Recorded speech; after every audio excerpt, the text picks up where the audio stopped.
C'est vraiment de la musique produite par des nerds avec des synthés moisis et souvent des logiciels mal maîtrisés. C'est ce qui, moi, trouve tout le charme de cette musique, hein. Bonjour, c'est Spade de Noir. Nous réalisons aujourd'hui une nouvelle interview qui ne se situe pas dans un donjon, mais au Melody Maker à Rennes. Aujourd'hui, je rencontre Corentin. Corentin est le label manager de Condat Legacy et il va nous expliquer tout de suite en quoi consiste Condat Legacy. C'est un label que j'ai créé en 2019. C'était un vieux rêve de gosse de pouvoir sortir des albums. Et j'ai la chance, moi, de travailler dans l'événementiel. Du coup, ça a été une extension en me disant, bah voilà, par le biais de ce label, je vais pouvoir produire des choses que les autres ne produisent pas, surtout dans le but de produire des projets personnels. Un projet intégralement autofinancé, qui n'a pas vocation à faire de l'argent, mais qui a vocation à produire de la musique que les autres ne veulent pas produire, quoi. Condat, pour ceux qui ne connaissent pas, c'est Rennes en latin. Et legacy, ça veut dire héritage. Moi, ce que j'aimerais savoir aujourd'hui, et ce que beaucoup de gens ne savent pas, c'est à quoi sert un label. C'est une vaste question, surtout à notre époque où n'importe qui peut s'autoproduire. Euh, Globalement, un label, c'est une structure par laquelle on va pouvoir produire sa musique. Donc, c'est vrai que dans le monde du métal, au sens large du terme, on est très attaché au support physique. Le label va s'occuper de ça, il va s'occuper de toute la partie promotion, il va s'occuper de la distribution et de la visibilité en fait de l'artiste.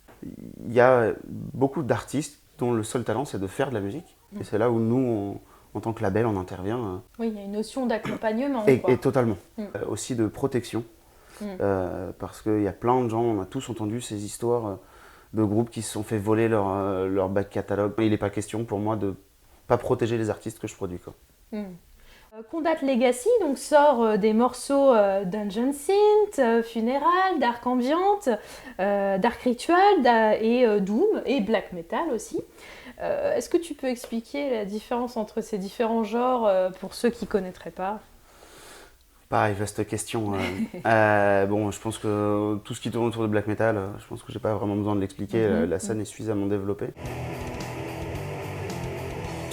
Par l'extension du black metal, je pense comme beaucoup d'entre nous, j'ai commencé vraiment à avoir un amour pour les musiques dites ritualistes.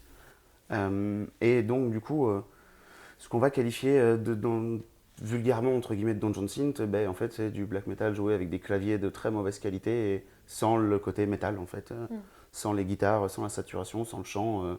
C'est vraiment de la musique produite par des nerds avec des synthés moisis et souvent des logiciels mal maîtrisés. C'est ce qui, moi, trouve tout le charme de cette musique, hein. Et pour toute la partie donc, funéraire, comme tu l'as exprimé, pardon, c'est vraiment, voilà, on imagine de la musique d'église dans laquelle on aurait retiré toute une partie de la substance religieuse.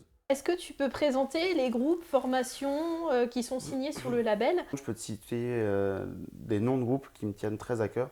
Je pense à Persidae notamment, Oui, ouais, avec qui j'ai pas mal bossé, pour qui on sort un album en vinyle là, dans quelques semaines. Tout ce que j'ai produit, c'est exclusivement des choses qui, moi, me plaisaient.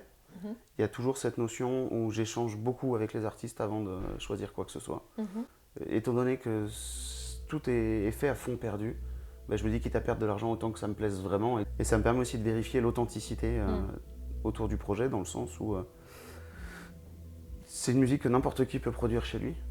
Et n'importe quel crétin avec trois notions de MAO est capable de faire un projet, d'aller sur Internet, prendre des images générées par IA et de monter un pseudo-projet. Et c'est absolument pas ce que je veux, donc voilà. J'ai découvert le label grâce au concert de Rosa Crux que tu as organisé début 2024. Donc ce soir, il y a un nouveau concert donc, organisé avec Black Speech. Et c'est un concert de Solventis, du dark folk. Et moi, ce que je veux savoir, c'est est-ce que tu as organisé d'autres concerts? Oui. J'organise des concerts depuis bien avant que le label existe. Je dirais que c'est un label de passionnés, fait par des passionnés et pour les passionnés, finalement. Totalement, totalement. C'est vraiment fait pour les initiés, les gens qui, comme moi, aiment amasser du plastique sur des étagères. La musique que j'achète, c'est avant tout pour la consommer en physique. J'ai pas de problème à utiliser des éditions collector à 2000 € et mettre mes gros doigts sur les vinyles et puis laisser traîner ça dans un coin. Mais voilà, c'est vraiment la pure passion pour les gens qui ont envie d'aller un peu plus loin au-delà de ce qu'on leur propose sur les playlists Spotify. Noir soutient ces initiatives, c'est d'ailleurs pour cette raison que je suis là aujourd'hui. Beaucoup de sons qui sont sortis sur le label et du coup ça fait sens par rapport à ce que tu disais. Donc beaucoup de ces sons sont distribués sous forme de cassettes. En creusant un petit peu, on se rend bien compte que la hype sur internet a fait que les gens se sont remis à produire des cassettes. J'ai une partie de mes clients, je le sais, qui n'ouvrent jamais leurs cassettes. Ah oui, c'est vraiment de l'achat d'objets. Alors il y a la notion de soutien pour les groupes, les artistes. Ce que ça implique en distribution pour un objet qui est fragile. Moi, toute ma production elle vient d'Allemagne et je commande systématiquement un volume en extra parce que d'office j'aurai de la casse dans le carton qui contient les cassettes, quoi. La cassette, ça n'a jamais été fait pour être un support de conservation, hein. Ça se saurait, ça implique des pertes, mais ça reste un super objet, en tout cas à mon sens, quoi. Donc, j'ai vu que c'était difficile de trouver les sons sur Spotify. Moi j'ai travaillé l'année dernière dans un label de musique électro assez gros et du coup, le système des playlists et tout ça, c'est super important. Je comprends pourquoi tu ne le fais pas, mais est-ce qu'un jour ça pourrait devenir un enjeu pour le label ? Alors clairement oui.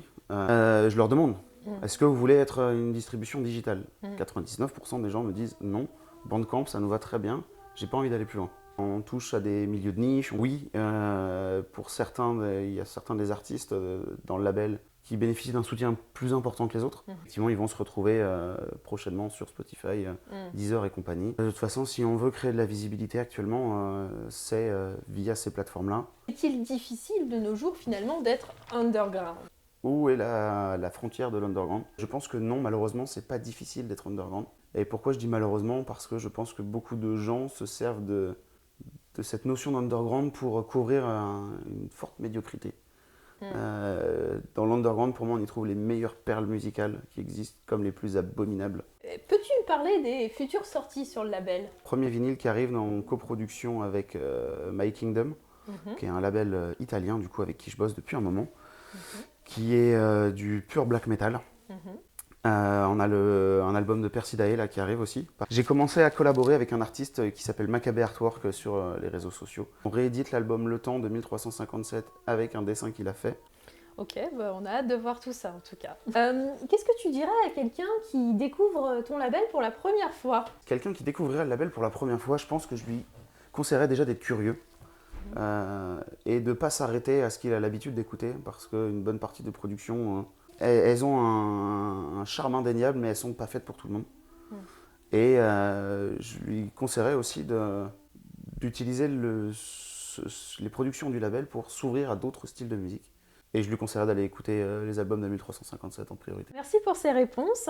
Je t'en prie, avec plaisir, quoi. Moi, je te propose un petit jeu, pour clôturer l'interview. Donc, je te montre des objets et tu vas me dire ce que ça t'inspire. Le premier objet, c'est donc Dark Souls de From Software. C'est un jeu vidéo bien connu aux ambiances dark fantasy qui parle bien sûr de chevaliers, de dragons et de donjons. Est-ce que tu y as joué ? Pas du tout. J'ai quasiment abandonné de jouer aux jeux vidéo par manque de temps. Par contre, oui, forcément, j'ai un affect pour ce jeu puisque mes anciens stagiaires qui s'est honteusement fait voler sa chaîne YouTube avaient fait une vidéo pourquoi je n'ai pas aimé Dark Souls et j'avais fait une partie de la bande son de ce truc-là, quoi. Je te conseille d'y jouer. Un autre objet, donc c'est un livre cette fois-ci. Donc c'est un livre écrit par Lovecraft. Donc ici nous avons Night Ocean. Est-ce que tu as déjà lu Lovecraft ? Oui.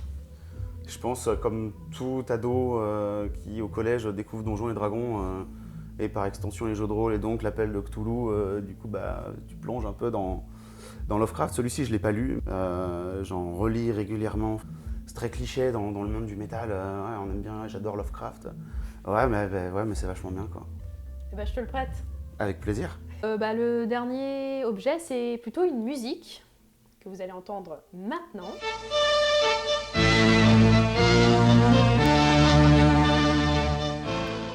c'est une musique qui est issue d'une trend de TikTok. On l'a entendu pas mal avec ce petit gnome qui se rend dans les magasins. Ça a pas mal explosé sur ce réseau social. Et après, ça a ouvert la voie à une autre trend sur le Dungeon Synth. Et maintenant, la trend, c'est le black metal. Alors, qu'est-ce que tu penses de tout ça? Je suis toujours surpris de voir comment des sphères musicales ou artistiques qui sont normalement plutôt réservées à des nerds dans leur coin devient aussi populaire. Même si effectivement on sait tous que le black metal c'est plus celui des années 90 en Scandinavie où ça butait des gens et où ça allait au procès avec un grand sourire. Qu'est-ce que j'en pense dans le fond? Je me dis si ça peut donner de la lumière sur des genres musicaux moins consommés et que ça fasse vendre pour des artistes des places de concert, du merch, je vois pas de problème à ça. Et tant mieux si ça peut générer de la visibilité pour des artistes. C'est un super label. Merci. Je suis très contente. Je suis depuis ce concert de Rosa Crux et ça me tenait vraiment à cœur de t'interviewer aujourd'hui, de te rencontrer. Merci beaucoup Corentin.